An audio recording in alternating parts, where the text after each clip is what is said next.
live. And I can also, hello Oscar, I can see comments. Okay, amazing. So there is some latency because I've closed down everything on the screen. Let's open up Keyshot and let's have a play in Keyshot while I'm live. Maybe we open up this. Oh no. Let's skip that. Let's just go through this Keyshot scene. So I got some questions that I can answer from Instagram, but people are starting to comment in the section below. So if you guys have any questions that you want me to go through and answer, then I can do that as well. It is slightly weird with the delay that I can see. So I can see the video in front of me, but there is a slight delay. So I don't know if the comments are also delayed as well. Hey everyone joining, Sophia, Alex, Tsano. Okay. And I think things are running a little bit slower than normal because I've got the screen capturing software going as well. So let's just start to go through this scene. So I posted this scene to Instagram yesterday. All of the days have sort of combined into one. Hey Sam Peekaboo, I can see you. I can see your comment. Hey David, Oscar, how to pick a design uni? That's a really good question, especially at a time like this. When I was choosing a design university, I was number one only really looking at the UK. So design universities in the UK. And also I was able to go on open days and go on trips to visit those universities and see which one was right for me. One thing that you need to look at is the curriculum that they have online. In fact, while I'm talking like this, I think I can change. Yeah. So while I'm answering like this, I think that's going to update. I don't know. This is all new to me. But so the curriculums that are online are going to really help. So each university has, you can go on their website, you can find out the course breakdown, the yearly breakdown that they use to see what you're going to be learning in each year. And you need to go through and find out which course and which tools and which things that suit you the best. After that, once you've decided the top sort of 4 or 5 places that you think are going to suit you, you can start to apply for open days and applicant days. I think they're all doing them digitally at the moment, so you can do virtual open days and visit the university. And it's all down to you and what you want to be as a designer. Some schools are heavily influenced by engineering. Some design schools are more on the artistic side of things. So yeah, it really comes down to what you want to be doing as a designer and where you want to be sitting on that engineering versus artistic scale. On top of that, you can also look at things like the leaderboards for universities and things like that. And each year, universities are always trying to get the highest in those leaderboards. I think the Times Higher Education has one, so you can Google that. So yeah, I would not really recommend going it just based on those graphs, just based on those tables. But it's a good place to start to see where to sort of check out. Any more questions? Any tips for creating an online portfolio and presence? I have. I personally, my website is not something that I push as much as maybe I should. I focus mostly on YouTube and Instagram. I actually have a YouTube video where I go through my steps that I followed to grow my account naturally and fairly. So I think that's on my YouTube channel, and it's called How to Get 20,000 Instagram Followers as a Creative or something like that. So you can go and find that and check that out. The other thing is just posting consistently. Trying to get, if you're working on your website, trying to help with SEO, search engine optimization, I think that stands for. To try and get your name first on the Google homepage. And there are tips and tricks you can use to do that. Some are more ethical than others. A big debate or a big thing at the moment is companies buying up the search terms for other companies, so that if you Google one specific company, the second company that's bought that term as an ad search comes up at the top as an advert instead of the company that you've searched underneath. So that's pretty tricky to navigate that type of stuff. So I just try and post as much as I can and make sure that Google sees my name as being real. Let's see. What route can I go to in design if I want to specialize in research? That's a really good point.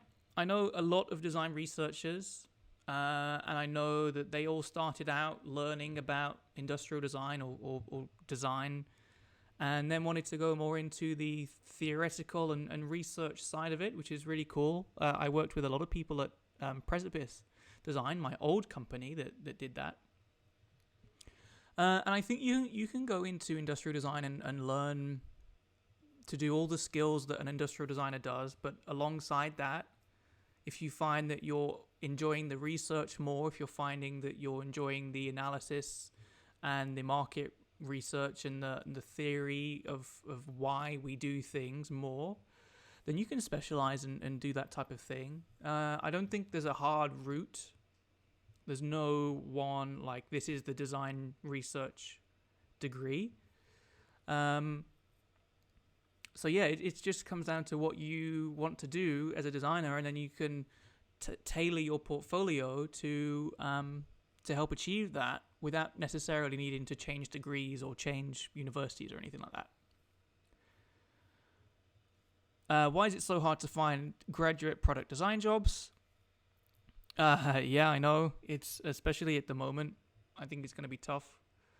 Part of the big issue is that, and I've written an article on Yanko Design about this, but part of the issue is digital designers, app designers, web designers, service designers, that all now comes under the term product designer. Which is tricky for me as a product designer that designs physical, tangible items, products, things, that whenever I search product designer job, I just get loads of UX and UI stuff, which is fine, and they're great jobs to have, but it's just not jobs that I'm suited to, so it is more difficult to find those jobs. So yeah, it is tough, but they are out there. I know they're out there. So you just got to keep going, and don't worry if you don't land the first job that you get an interview for. Take that as practice. I did so many interviews before I managed to get a job, and you just need to take it as practice, learn from it, and move on to the next one. There's plenty more fish in the sea. Would you say Brunel is more artistic or technical for industrial design BA? This is quite a niche question, because maybe not everyone is looking at going to Brunel because it's a design university based in the UK. But I would say that Brunel has always been traditionally more on the engineering side. But it depends on which university you compare it to. If you compare it to the Dyson School of Engineering, then Brunel is quite artistic. If you compare it to Central St. Martin's over in King's Cross, which is an art school, then Brunel is very engineering based.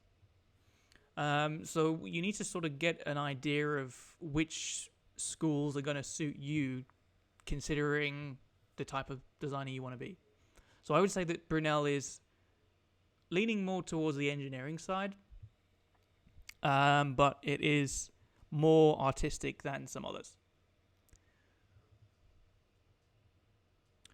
Uni has closed, making it very hard to prototype the final project. Any tips on how to prototype at home? That really depends on what you've got to hand, I think. I've been modeling. I'm working on a glasses project at the moment. I'm making a pair of glasses with Bantam frameworks. I'm going to try and share some of those designs a bit later on today, actually.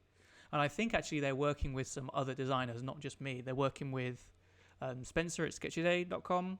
I saw that he's posted some stuff. So it's going to be really cool to see what everyone comes up with, depending on how many designers they've got. But I had to model and test the size of these glasses, and I just printed them out on some paper, cut them out, folded them, and that became the model. So it's a 2D model. Glasses are fairly 2D to begin with, so that's okay. So it's just whatever you have to hand. If you got like paper, you can cut and fold paper. Like it's not called origami. Oh, I'll show you actually. Wait there.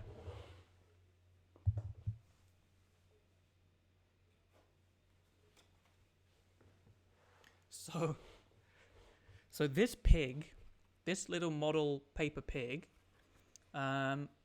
is made by cutting and sticking flat pieces of paper together, and it came as a kit. A friend of mine bought this for my birthday one year, or Christmas one year. I can't really remember, but you cut it and fold it, and it becomes a shape. So if you can figure out what type of shape you want to make, using paper and just cutting and sticking, but you can use anything.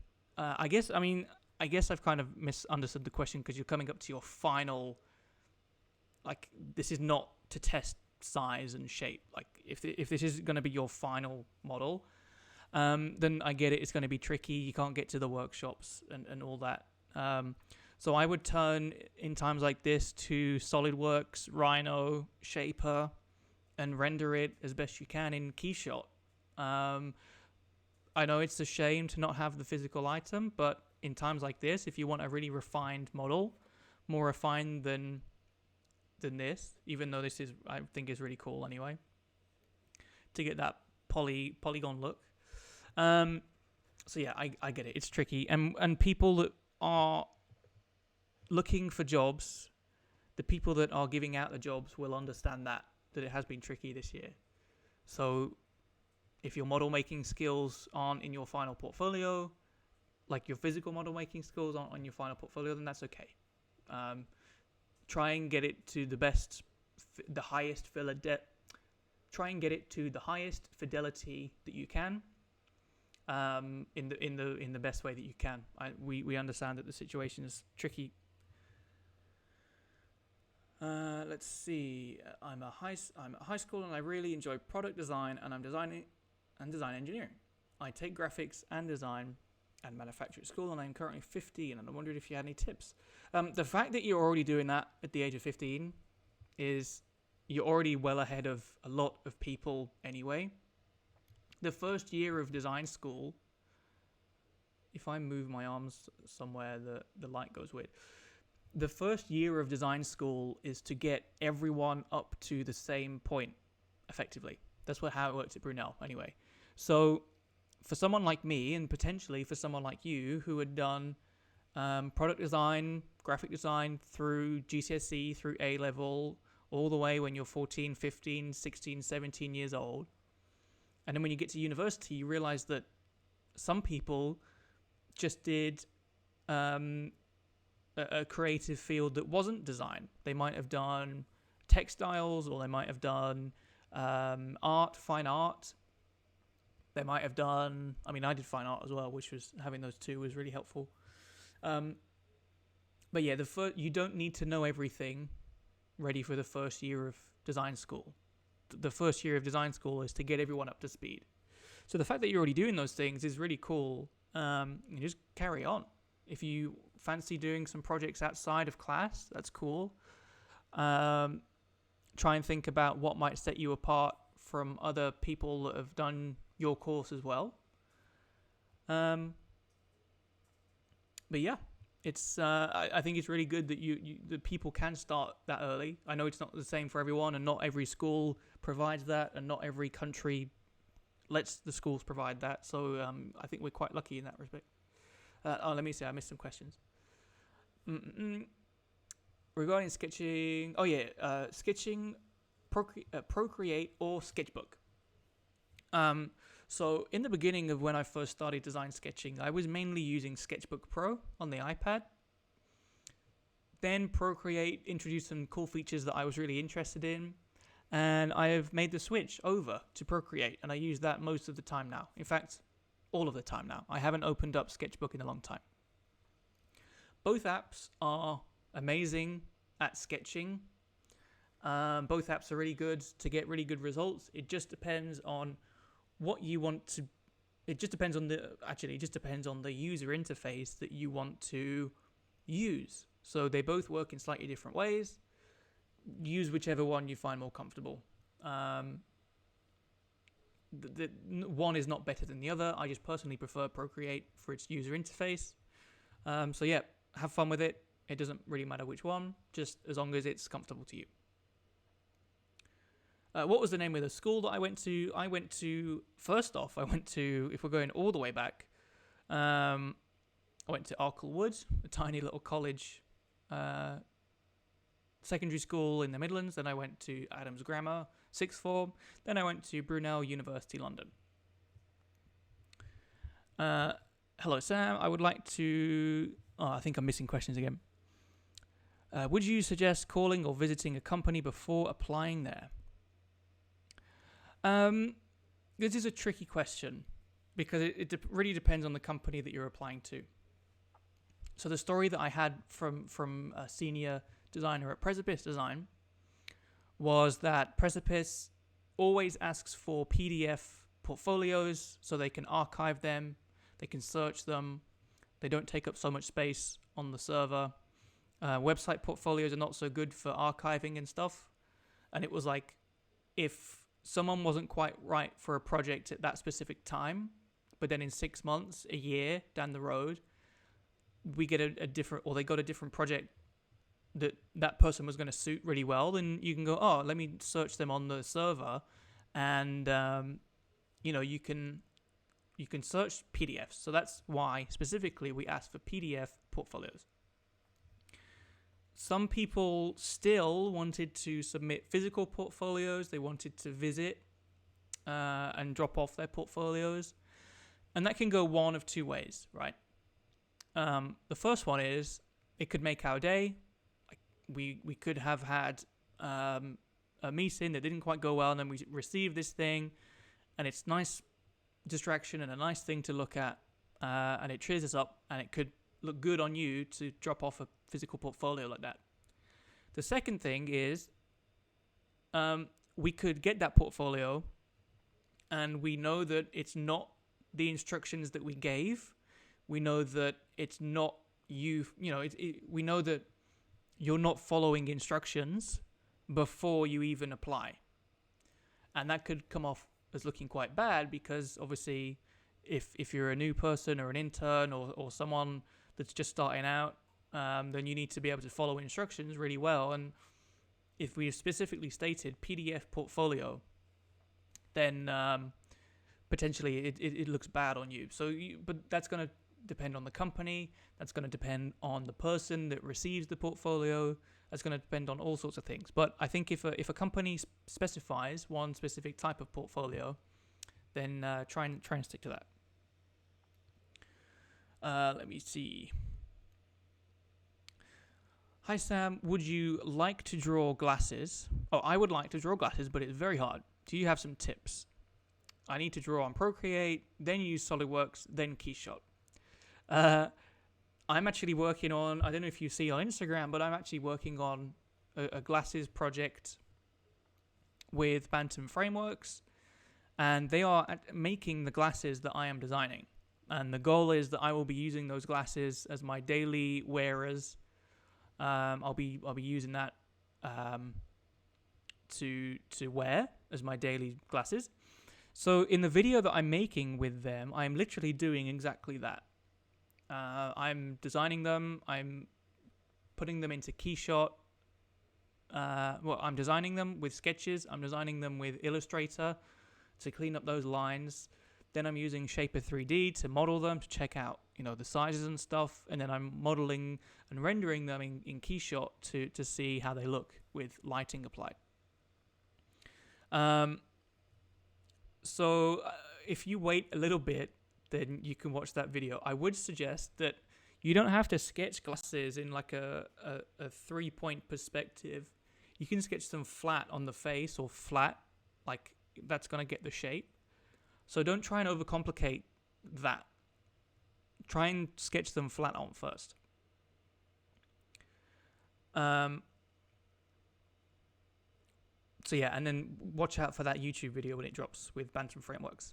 Hi Sam, can you do some portfolio and CV reviews for entering graduate studies like you did for jobs? Okay, so that's like, okay. The CV and portfolio reviews that I was doing, I really enjoyed doing them. I've stopped lately, mainly because of time constraints. I might start that up again. I've got a backlog of portfolios to go through.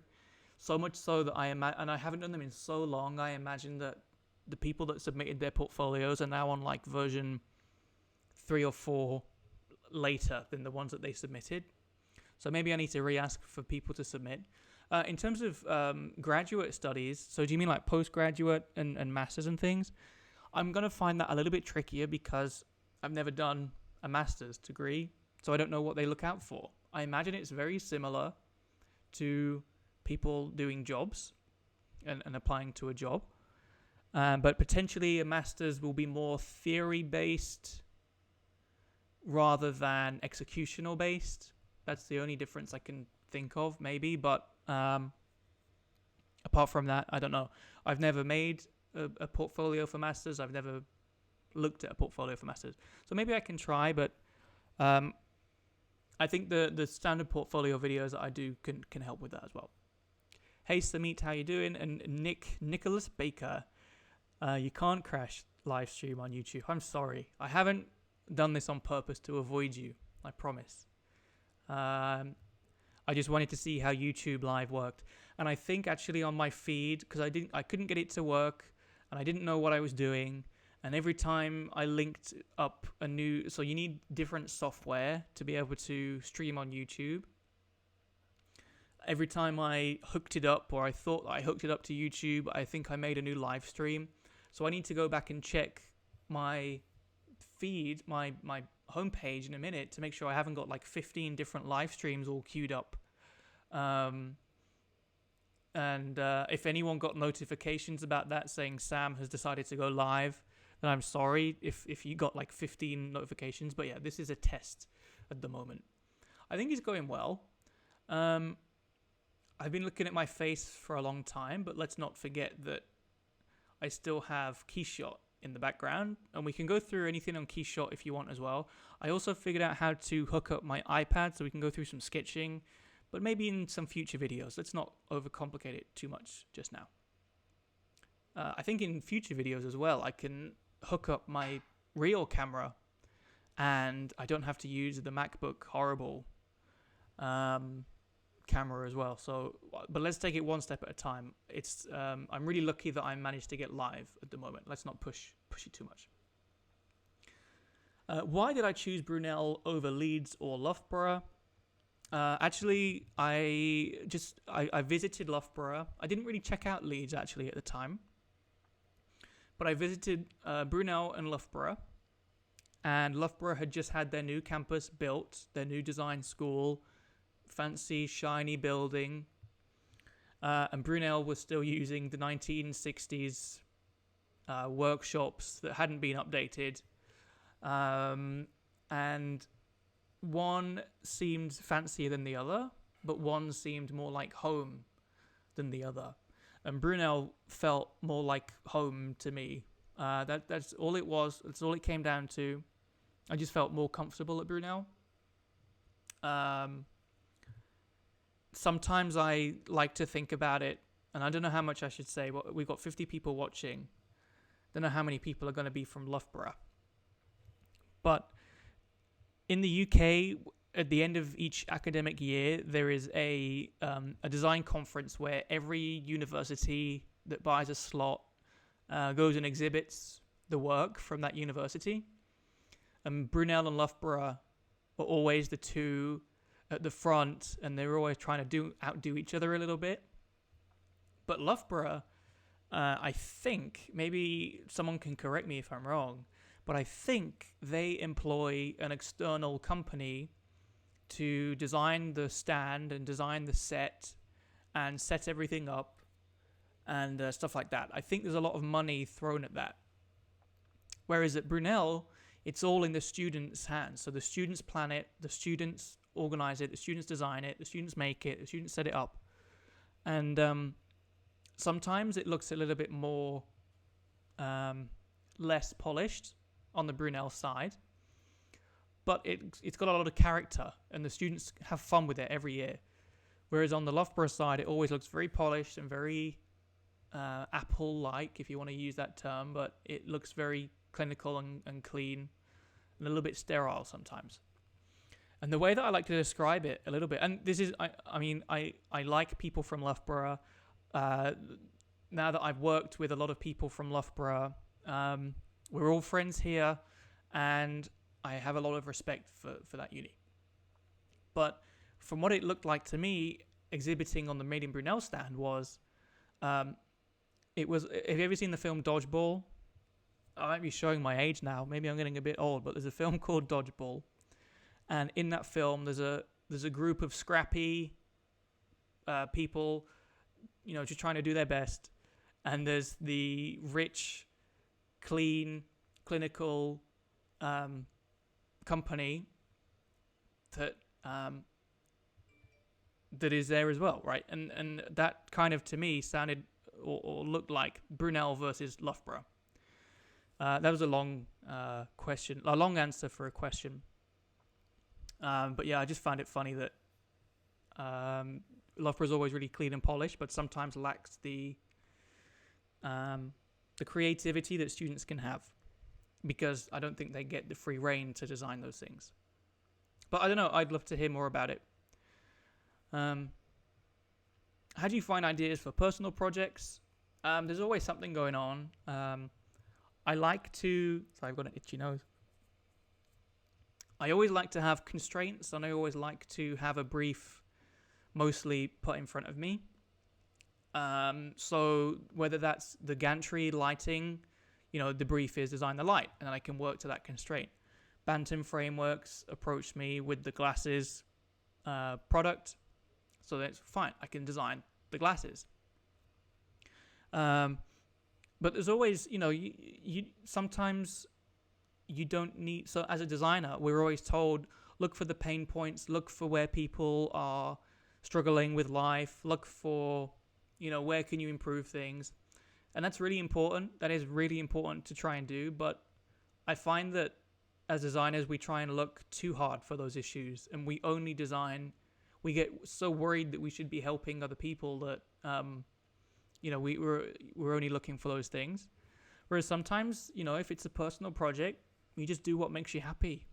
Like if you want to design a light, go for it. If you want to design some new glasses, go for it. If you want to design, are you into cycling? Are you into snowboarding? All of those things has things that you can design around. So just design things that are relevant to you. Maybe things that you've used most in the past, because then you can understand the pain points associated with them. And don't worry about needing to change the world. Just have fun with it, and the rest will come. Let me see. I think I've missed some questions. What is the application process like at Leia? So at Leia, they advertised that they were looking for a junior designer. So I applied with my portfolio, followed all of their rules. And then I'm not allowed to say too much, so people don't start to practice. And then, whenever they next offer a job, or offer the application process up again, people go, here's my submission for the design task, because I've already practiced it. So I'm not going to say what the design task was, but there is a design task. Just something little fun to help move things away from the portfolio a little bit and give you something else to talk about. So yeah, then some interviews and stuff like that, and then sign on the dotted line. But I worked hard for that. I didn't walk into that job. I had to work hard.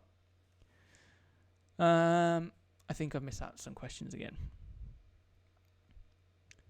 How did I create my website? Mine is on Squarespace. So Squarespace is a web building website that you can just drag and drop. I'm sure you've seen all of the YouTubers advertise Squarespace. Squarespace is always up there with NordVPN and Skillshare for the most adverts. I'm guilty of that on Instagram. I post a lot of Skillshare ads. But yeah, I use Skillshare. I do use Skillshare, but I use Squarespace to build my website. You can do things like WordPress. You can use things like Semplis. Semplis is designed specifically for online portfolios, but I think a little bit more expensive than Squarespace, but I don't really know. Try and make the process as easy as possible and use those website builders. Hello from India. Hi Manish, how you doing?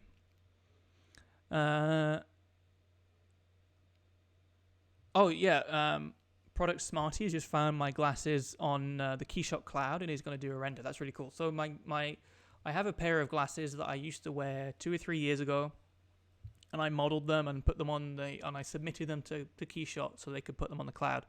So you can model with those, and you can use those for free on Skillshare on Keyshot if you want. Oh, I'm mixing my words up. How long have we been on here? We've been on here for about half an hour. I don't know how long I should stay on here. On Instagram, it kicks me off after an hour. But I've been on here for about half an hour. I might get some water really quick. I'm really thirsty. And normally I have water with me. Bear with me.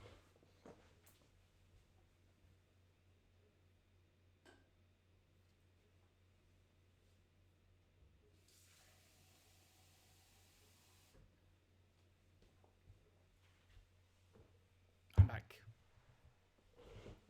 Did you miss me? I missed you guys. Let's see.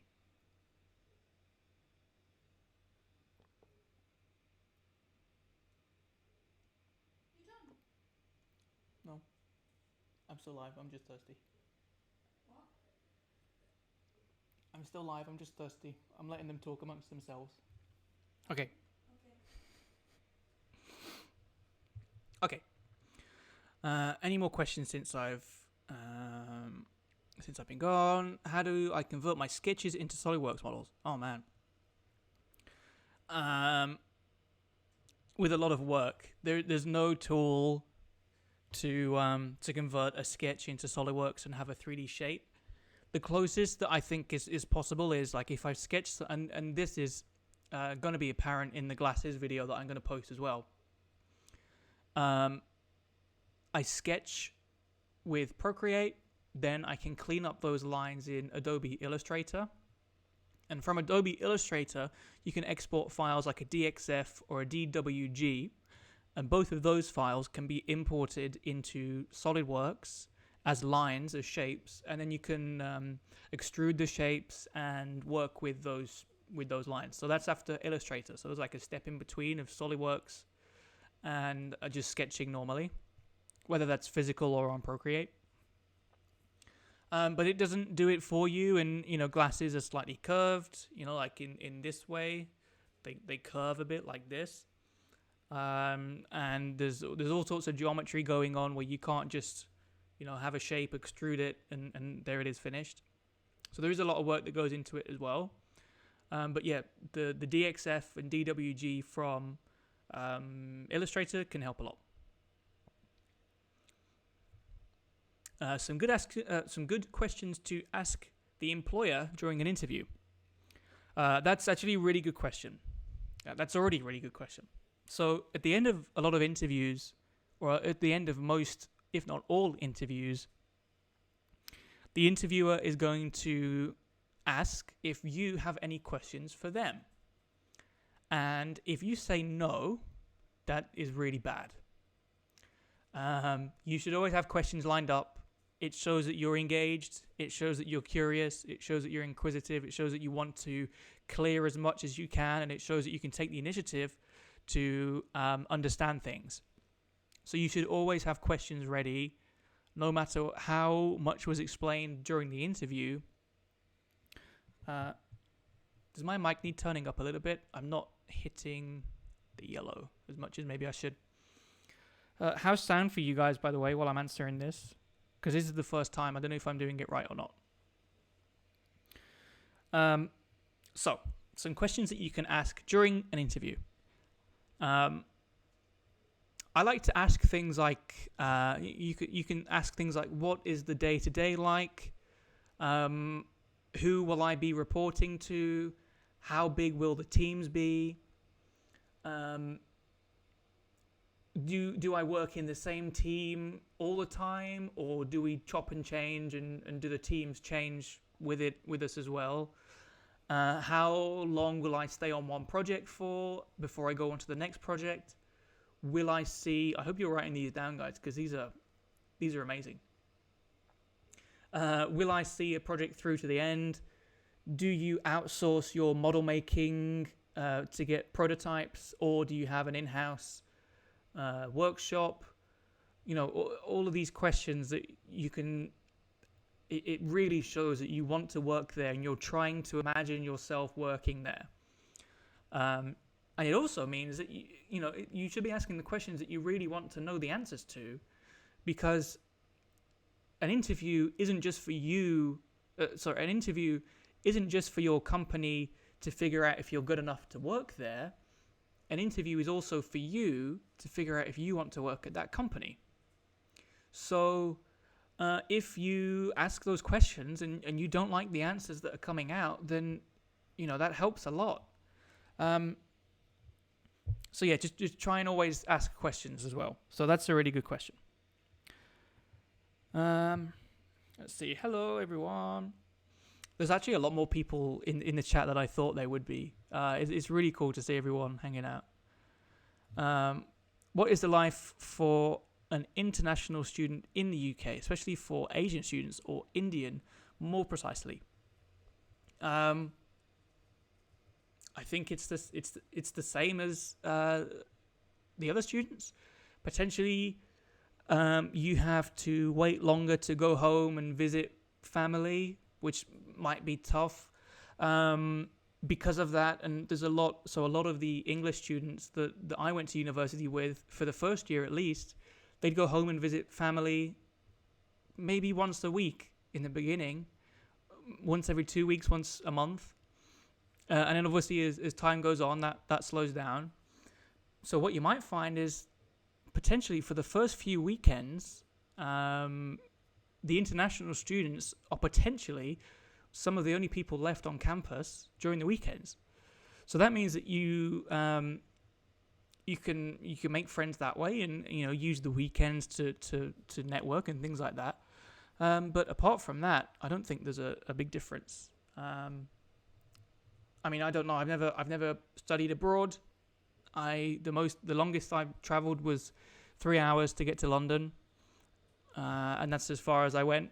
So I don't know. I don't think I can answer that question, but I hope you have a great time anyway.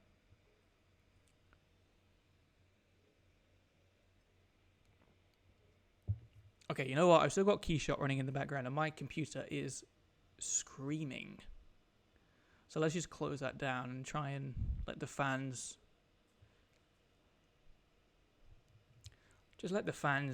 calm down a little bit. Let's have a look.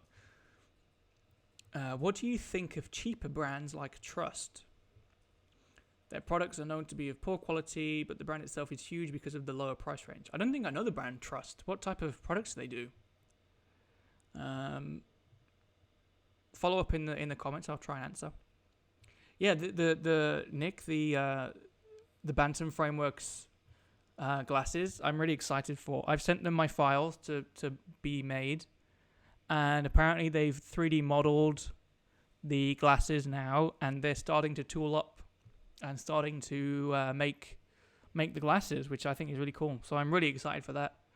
I've got the first half of the video recorded and edited, so that's going to be me sketching in Illustrator, model making, and in Keyshot as well.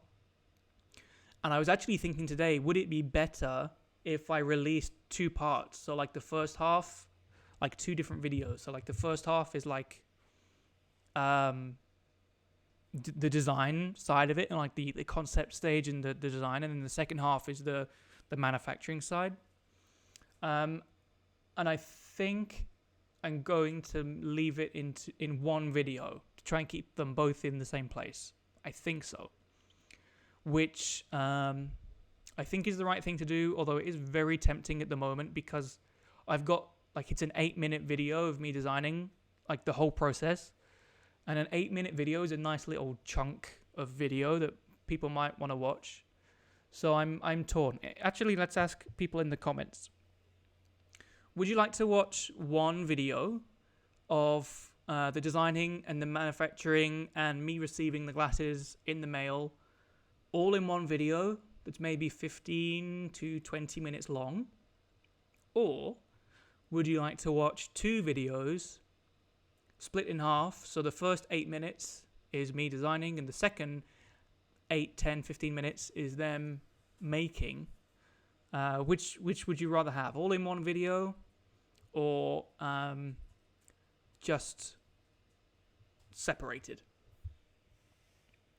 And while you all flock to answer that question, I'm going to answer another one.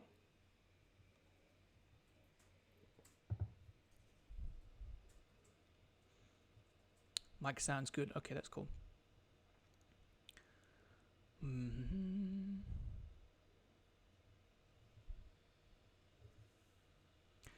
What do you think about jumping or trying to... Oh yeah, the comment about Loughborough. Loughborough's a great school though, and Leeds, there are so many good schools in the UK, and I always think that there's so much tension between students while we're studying, but as soon as you graduate, guess what? We all work together and we're all friends. So I kind of like the little rivalry between the UK universities. It's just a bit of fun, but I have a lot of respect for all the different schools. Trying to learn motion design with industrial product design. I personally think it's a great idea. I personally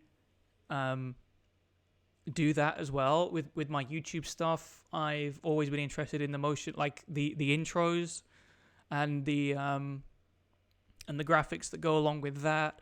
I've just spent some time on this new glasses video doing some animations that actually attract over the glasses model that I made. So I've got the paper glasses model. I orbited the camera around the glasses model. I tracked that in After Effects, and then I applied a motion graphic over that, so it was like on the frame. And does it help as an industrial designer? No, but it's fun, and it's keeping the doors open if I ever wanted to work on a project that needed that. It's going to help. So, for example, if we design a product and it needs a user interface, and the user interface needs to do fancy things, then I can hop on that and help. I won't be leading it. I won't be working on the user interface and leading that part of the project, but I can help out and I can lend a hand. And I think that's really quite valuable, actually. So yeah, do whatever you think is going to be fun to do, because that is what's going to find you the job in the end.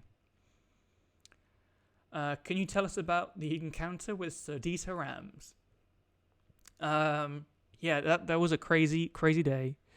The video, if you guys haven't seen that video, I got to meet and have a conversation with Dieter Rams. I spoke with Mark Adams, the owner of Vitsu, or the managing director of Vitsu. Mark Adams then invited me to the Vitsu headquarters in Leamington Spa. I got to have a personal tour around the building with him. I had lunch with everyone there. It was amazing to meet everyone there. It was great. And that all came off the back of me making that video about the store opening. So if you haven't seen that video, go and check it out after this live stream finishes. But yeah, it was a crazy experience. We were handed some wine when we entered the opening. So I had a glass of wine with me, but honestly, I was shaking so much. We were all kind of it wasn't a queue, but we were all sort of hanging around politely to try and chat with Dieter.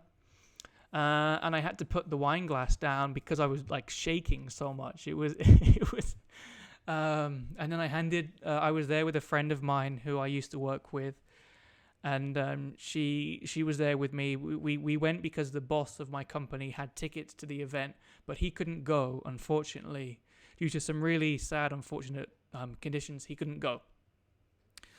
So I said, I will go as long as I can make the video so we can share it. You know, I can go so I can share it with everyone, and then at least that's going to help the fact that he couldn't go. So yeah, I went. I gave my friend my phone, and she filmed me talking to Dieter. And just, you can see it in the video, just as I start speaking to Dieter Rams, Mark Adams, who was trying to get people to rush as much as possible, he saw someone that he knew, I think, quite well. So he left to go and speak to this person, which meant that I spoke to Dieter for a long time, actually. It was really difficult to hear him. He's a very quiet man. His English is not the best, but his English is a lot better than my German. So there's that. But yeah, go and watch that video if you want to know more about that. I'm having trouble displaying a projector beam in Keyshot. Place an IAS light in the lens and a scattering medium just in front, but the results doesn't look optimal. Do you have any tips? I think that's something that I'd have to play around with. I haven't really played a lot with the IAS lights. If you change it to a spotlight, does that help, or am I defeating the object there? I don't know. I'm going to have a play around with that, but I hope you managed to help with that. Sorry, can't really help. More questions for portfolio reviews. Yeah, I can do some more portfolio reviews. I think it's probably a good time to do them now. I think we're coming up to the end of the academic year. People are starting to get ready to apply for jobs. So yeah, maybe I'll do a video announcing, I'm going to do some more portfolio reviews, send them here. So, hi Nanny. Oh, thank you so much. You take care and stay safe as well. It means a lot.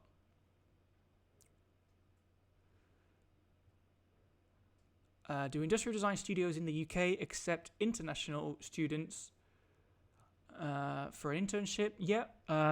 As far as I'm aware, apply. Apply for it. Sometimes the visas get a little bit tricky. I think the company has to pay for visas. So you have to kind of navigate that. And I am not an expert in work visas whatsoever. So just bear that in mind. But by all means, apply. And good luck. What are your thoughts about working on a design project with social distancing as a creative process does benefit from physical presence? Big fan. Yeah, that was a big issue that we were going to have. We thought we were going to have with Leia and deciding to work from home at Leia. I'm not allowed to be a spokesperson for the way that we do things at Leia, but it's always been a very collaborative experience. So to be able to work from home and keep that is tricky. But there are digital ways of being able to get around that. So whether that's Slack or whether that's Google Hangouts or Meets or anything that lets you all be in the same sort of virtual room sketching, or trying to see what you're sketching as you're sketching it. I think there are ways of doing it, but it is definitely key to keep those collaborative elements going. What software do I use? What software do I use mostly? Hey everyone, to join in as well. Let's see. Mostly other than Keyshot.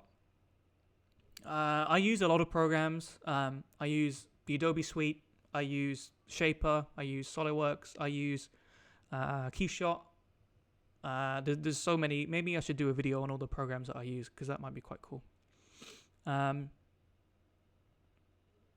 that's a good idea. I might. That's a good idea, Nick. I might break them down into some small chunks. Got an itchy nose.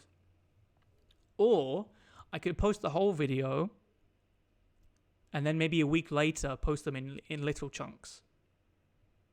I don't know. I need to speak to Bantam Frameworks about that, because obviously it affects them too if they want to share it on their channels.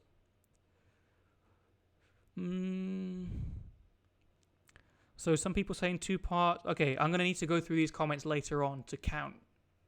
Let's do, like, this is an unofficial poll. But let's move on. What's going on inside your head regarding the next Render Weekly challenge, designing a face mask? I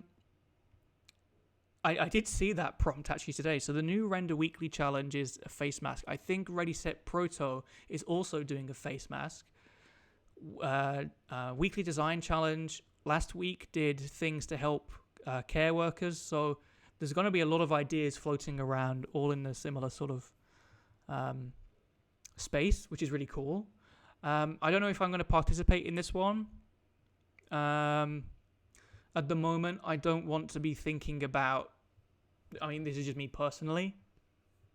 I don't want to be thinking about things that are going on outside.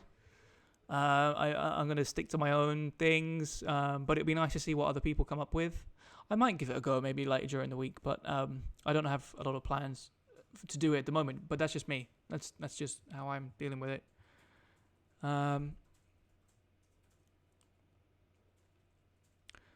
Let's see.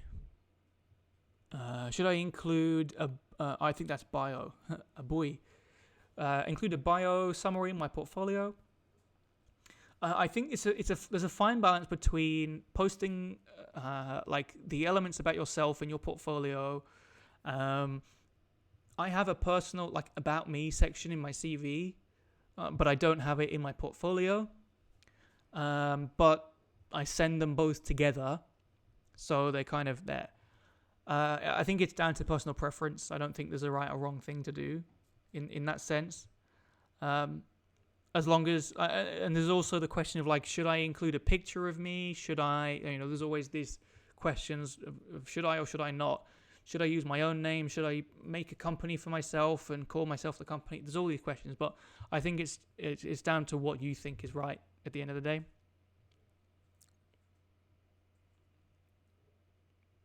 Oh, thank you, Romel. Good books I could currently recommend. Good books. You've already mentioned The Design of Everyday Things, which is just the go-to one to recommend. There's a fair few design books that I've got, and I haven't necessarily read them word for word, but I use them as reference a lot. So there's a lot of there's Touchy Feely by Joey Zeladon. That's pretty cool to see the interactions that you maybe not think about. I'm looking. There's Essential Eames, which is all about the life and design of the Eames couple. Yeah, maybe that's a good idea for a video. It'll save me dragging out all the books at the moment, but yeah, I think that's going to be a cool little video if I work through that. Should I include? Oh yeah, I think I've answered that one already. I'm going 12. In year 12, my plans to visit uni open days have been cancelled. Do you have any tips for choosing a product design course at uni? I went through this question earlier on in this live feed.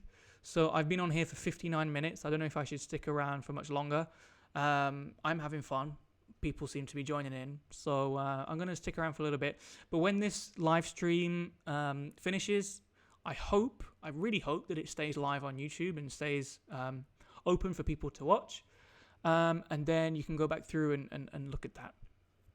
If it doesn't stay on YouTube for any reason, because I really don't know what I'm doing at the moment at all, you can send me a message and I'll try and go through that again. But that's hopefully it's already there. What place do you thinking sketches have in a portfolio? aren't as clean. Oh yeah, so they're really important to show. Like just the messy pages. They are really important to show, as well as the clean sketches as well. I would say that you shouldn't segregate them into like skills. So like, here's my rendering page, here's my sketch page, here's my, my Illustrator page. The project should show the skills naturally throughout the story of that project. So they're probably going to be really early on, or if you're trying to figure out how one component fits into another component, if you're engineering it and looking at how it's going to be made, it could potentially come later on as well, but you need to try and add it into the narrative as much as you can, but it is really important to show. Penguin Bit, thank you so much. Thank you. That's the first donation I've had on YouTube, and that really means a lot. That's the first one, so thank you so much for that. It helps a lot. Thank you. Has Shaper 3D integrated into your workflow? Is it only for rough ideation in the beginning, or do you use it throughout the whole process? I love Shaper 3D and I love using it. I love using it on the go. It does have some constraints that I might need SolidWorks for some more high fidelity things. I could make a list of things I would like Shaper 3D to have. Curvature continuous fillets would be nice as a first off.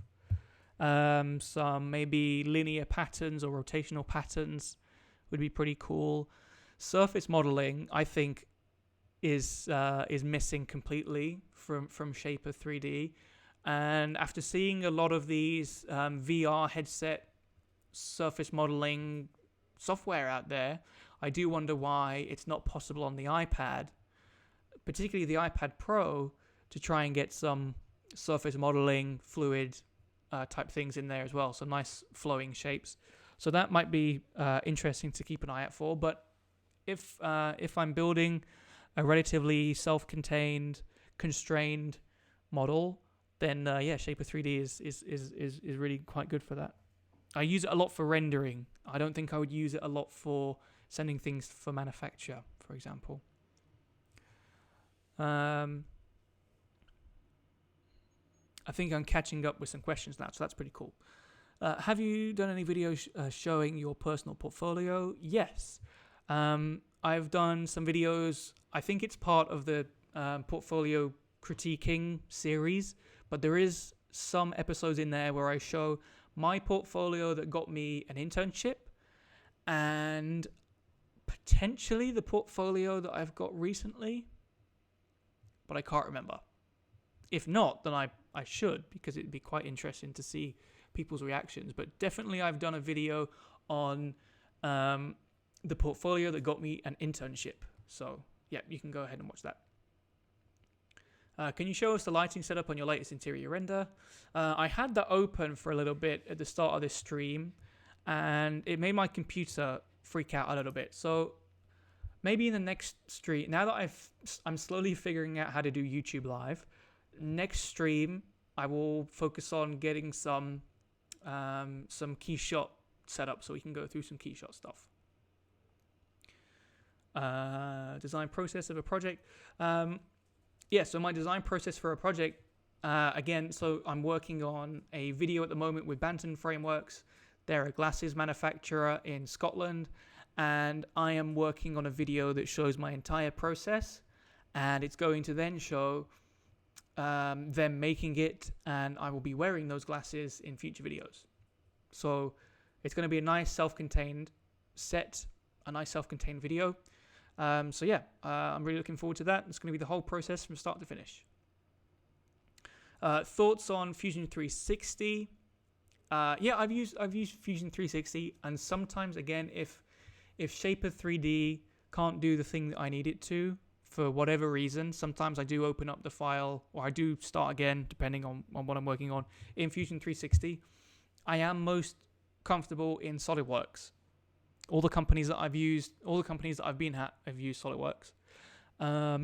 It's just SolidWorks costs a lot of money if you're not using it with a company. And as it stands at the moment, I need to get all of my own software. So yeah, SolidWorks is kind of out of the question unless they potentially think that I'm worth sponsoring, which would be nice. But for people in the UK, SolidWorks is about £6,000. £5,000 to start the license, and then £1,000 a year on top of that to carry on with the license. So it's a lot of money. I'm not gonna be able to spend that money. I don't have that money to spend on it, so I just can't do it. And yeah, if anyone knows anyone at SolidWorks and they're looking for some online advertising, then yeah, I'm here, and I'd love to do some classes. The fee that I would charge for those classes is £6,000, so I would get SolidWorks for free, effectively. What iPad do I have? I have the iPad Pro 12.9 inch 2018 version. The new one that's just come out, I don't think I'm going to upgrade at all. I am quite interested in the keyboard that's going to come out, the floating crazy keyboard, but that's like £400 or whatever, so I'm not that interested in it. But I'd like to go and try it out in the store when everything opens up again. What projects and experience did you have in your CV and portfolio for your first job? You can go through, so again, with the portfolio review series that I did, I reviewed my own portfolio that landed me an internship. Off the back of that internship, I got my first job. So the portfolio that got me my first job is also the one that got me my first internship. So you can go and check that out and see. Okay, let's answer. I'm going to answer these next few questions. My phone is running out of battery, and I think that means I've been on here for long enough. I think I'm going to take that as a sign. I could go and find the charger and carry on, but I think I've taken up enough of everyone's time today. Thank you guys so much for joining in. I'm happy that this stream has gone well. I have no idea what I'm doing with how YouTube Live works. So I don't know if this is going to stay on YouTube after this or disappear forever. I hope it stays. But let's just answer some of these questions. Any tips to get the most out of uni starting Brunel this September? Congratulations, first off. Use university as a place to fail safely. It is the last place that you can fail safely. Push the boat out, have fun, learn about yourself as a designer, learn about your creative process. Sure, you have to pass to carry on. But don't worry about the marks. Don't worry about the mark scheme. Design is about more than the mark scheme, so just have fun with it. Don't worry about it.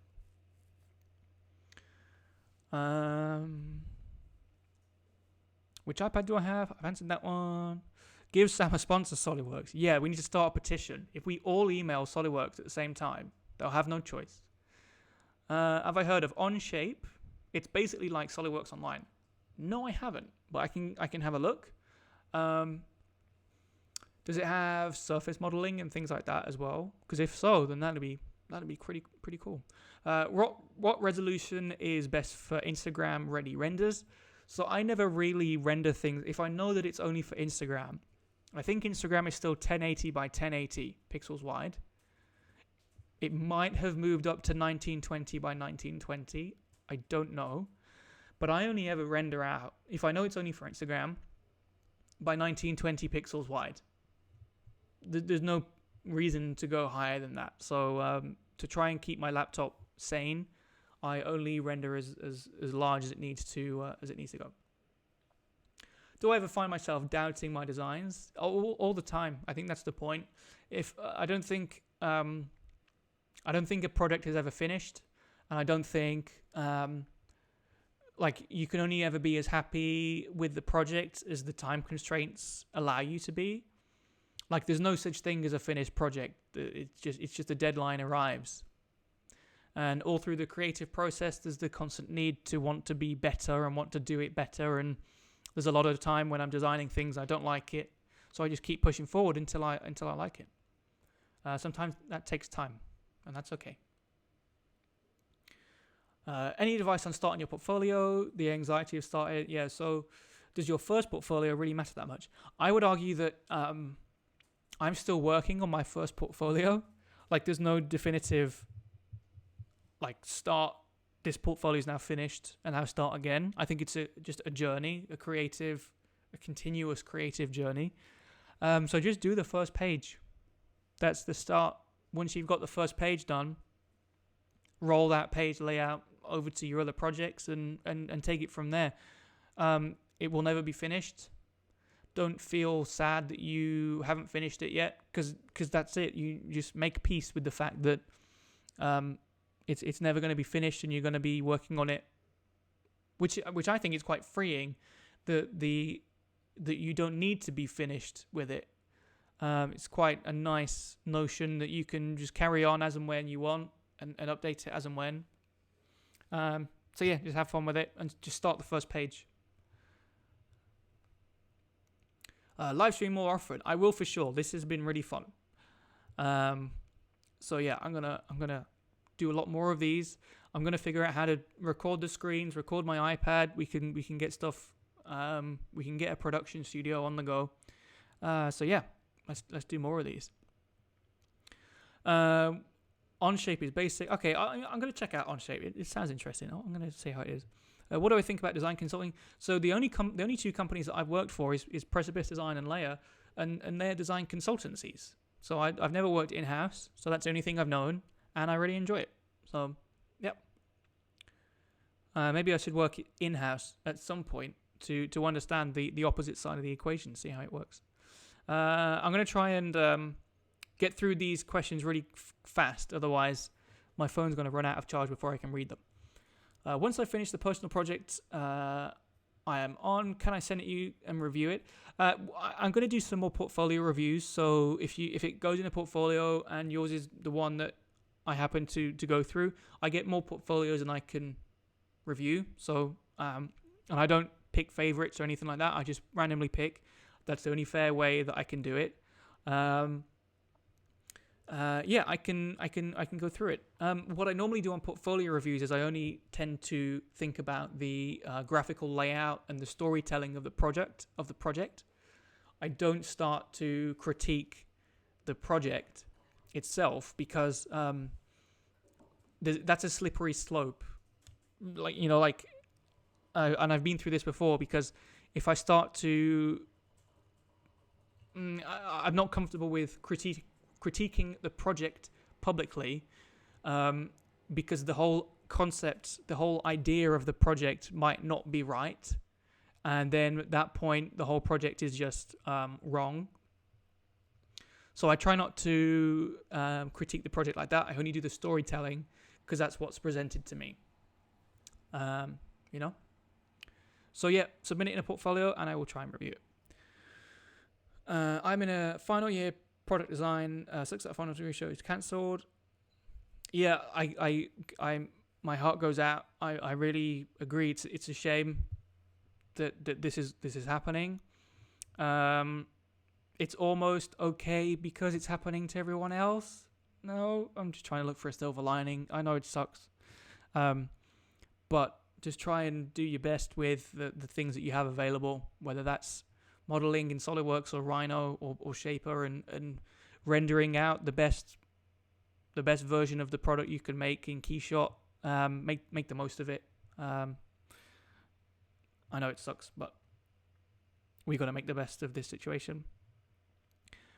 Is a first portfolio should be only about one project, or should we include different projects, or create several according to the project? So what I would suggest is you make a portfolio that includes every project that you might ever want to possibly show to someone, to an employer. And then when you've chosen an employer that you want to apply to, you can strip out projects that don't quite fit that employer. And you can only send them the most relevant projects that are going to help you try and get that job. But in order to do that, you have to make the portfolio with every project in it, which I know takes a lot of time. But once you've got that set up, you can, you can pick and choose the best ones. So So yeah, go and check out the portfolio reviews if you want to see what other people are doing. And I think I've made it to the end of the questions. Now, I don't know how to end a live stream. Oh yeah, I do. It's right here. So yeah, guys, thank you so much, everyone, for hanging out and watching me do my first live Instagram feed. I've stumbled through this the best I can. I hope it's been interesting. I hope YouTube keeps this open and viewable for everyone else once this is finished. So yeah, I'm going to do some more of these. Ask me some questions on Instagram. Go and follow me over there if you want me to answer some questions. Twitter, I'm on more and more these days as well. Sometimes I don't get to answer every question on Instagram just because I get lost. I get lost in the Instagram feed, basically.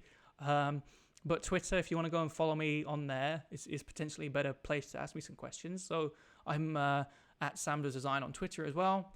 And yeah, thank you so much. It's been fun. Let's do this again soon. Bye, everyone.